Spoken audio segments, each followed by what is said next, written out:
Eric Trump has gotten 10 times richer since Dad's election.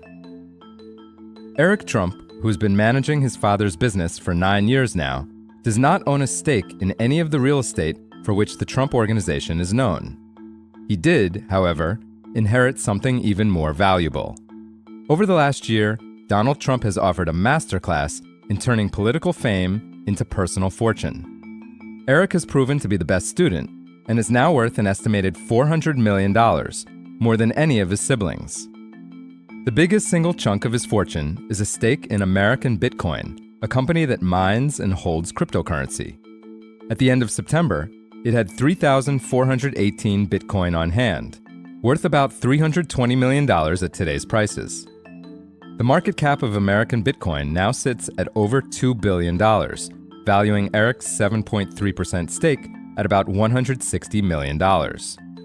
In early September, Eric boasted on television, quote, "We have massive aspirations to be the absolute best crypto company on earth.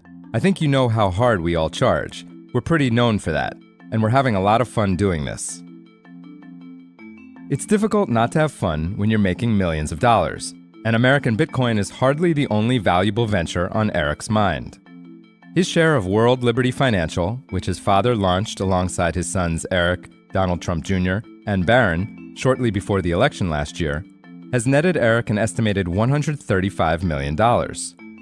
Combined with a few other new assets, the two crypto ventures have boosted Eric's net worth to 10 times where it sat on the eve of his father's return to the White House.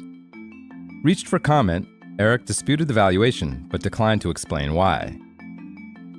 Eric's American Bitcoin windfall began as American Data Centers, or ADC, an opaque venture that he launched with his older brother in February. Just over a month later, ADC effectively merged with Hut 8, a Bitcoin mining operation, to create American Bitcoin. In May, American Bitcoin announced a merger, completed in early September, with Griffon, a publicly traded crypto mining company. The overarching goal is to set up enough computers to solve the puzzles that unlock Bitcoins for as cheaply as possible, then watch the company's stockpile grow even larger. The combined operation arrived on the public markets on September 3rd with a new ticker symbol, ABTC. It hit a high of $14.52 per share, which made Eric's estimated 68 million shares worth just about $1 billion on paper. But the hype quickly died down. ABTC closed at $8.04 that day. Then it kept sliding, including a drop of 42% this past week to $2.39 per share as of Thursday morning. Eric chalked up the most recent drop to the unlocking of private placement shares for some early investors. On X, he posted, quote, "I'm holding all my @ABTC shares. I'm 100% committed to leading the industry." When Forbes valued the Trump family in mid-September as part of the annual Forbes 400 rankings, Eric was worth an estimated $750 million, about $500 million of which was his American Bitcoin stake. That's down dramatically now, but still leaves him vastly richer than last year. And the success of World Liberty Financial has padded Eric's pockets with even more crypto cash. His father controls 70% of the family's stake in the company, according to his most recent financial disclosures.